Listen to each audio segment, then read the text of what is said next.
Hi, my name is Dave Ellis. I'm co-artistic director at the studio at 620 here in St. Petersburg, Florida.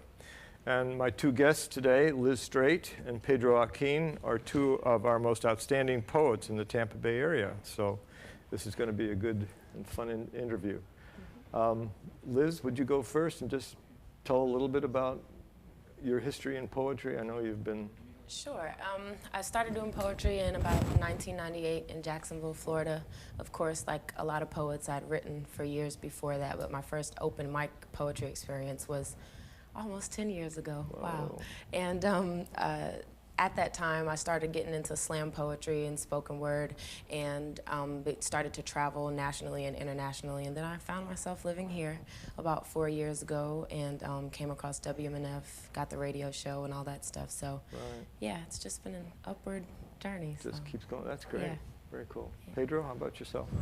Well, I used to be all about science and mathematics until ninth grade. In high school, I came across a math teacher who told me I was a waste of a brain. So at that point, I decided to pick up a pen, and a week later, I started writing poetry. And then I kind of fell into the spoken word scene through a class that I took in college called Rhythms of the Written Word. And within a week of being in that class, I was in the Tampa Slam team, and then I was doing this, and then it just got crazy from there, and I realized that I loved it, and I owe everything to that teacher. That's great. So that's how I got my start. Very cool.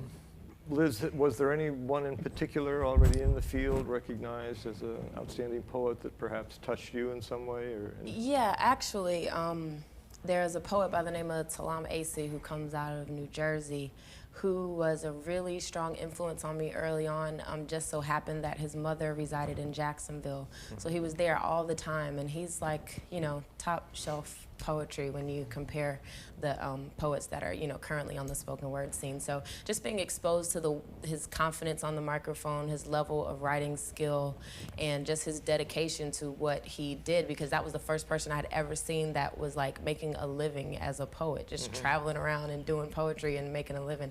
So he was one of my really, really early influences that made me say, okay, when I get on stage, I want people to react to me like they react to him. And, you know, if so, then I could possibly, you know, pay my bills doing poetry. There are the poets that we have come, we have an open mic, and we have Say What, a spoken word event here at the studio.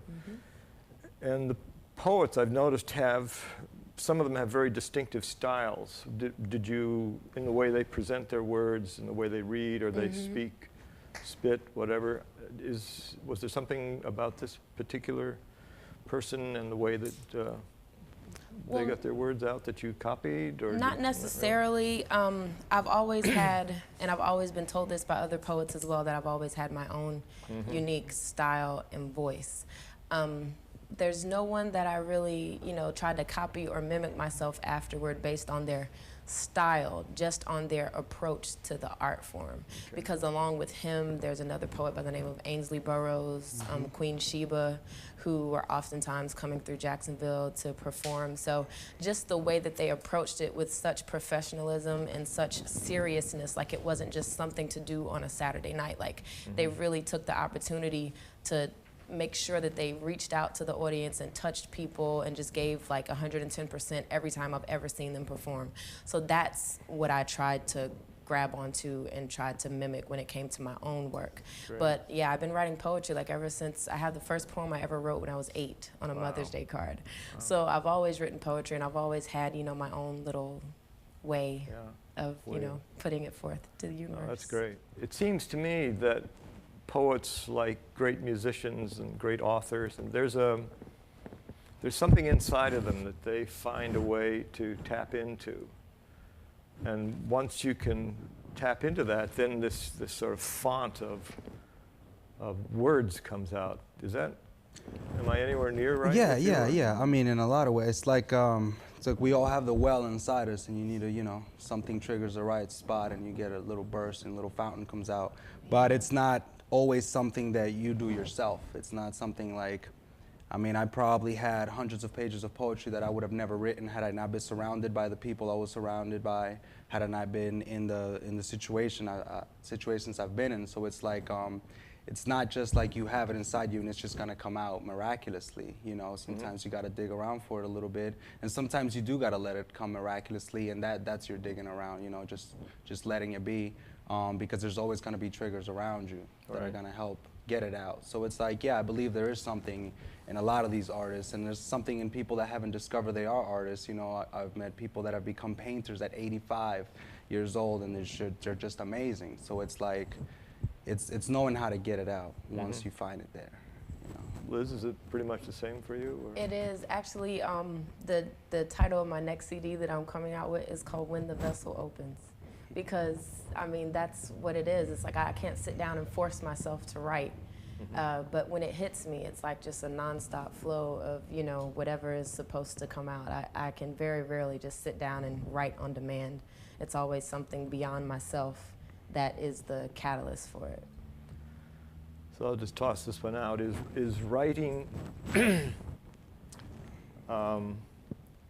is it work insofar as you're having to sit down and do this, or I guess I'm sort of asking the same question over again, or do you, once you get into it, you're just caught by it, and you could sit there for an hour and not know that you'd been, you know, you'd think it was 5 minutes. Oh, you could sit there for 10 hours. Oh, yeah. 10 hours. Oh, And yeah. not know that. It's the same way for me. Wow. Yeah, like it's not work is finding time to write. For me, that's the work, because you have to do all these other things, you know, just in order to make ends meet and just whatever it is that we occupy ourselves with during the day. It's like, when can I just stop and just write? Like when I'm not sleepy or, you know, have to do something. It's very rare that you have just writing time. Yeah. So for me, that's the work. The writing is effortless. That's great. Pedro, same? Yeah, I would highly agree with a lot of that. Finding time is very difficult, and it usually is when you're sleepy or not quite all there. No. But hey, you know, the poetry That's fun is too there. sometimes. Yeah. You know. Well, do you have anything, we're sort of down on time, anything that either of you would like to sort of close out with, other than the fact that we are going to do the Say What event? That's the 10th of May through the 18th. So please come by. It's going to be a terrific time. Yes, I it know will it be. is. Anything that you'd like to close out with? Yeah, I'd like to just point out that there's events going on all over throughout the Tampa Bay area, almost every day of the week. You know, you can find a poetry venue, and I encourage people to become aware of these venues so they can start meeting all their local artists.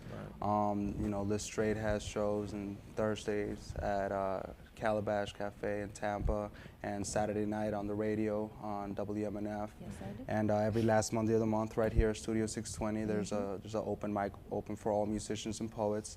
You know, once a month we have a show, you know, at the cafe. So there's all over. You know, if people look at nationofpoetry.com, they can find all the information for themselves if they want to. Wonderful. Thank you so much for coming.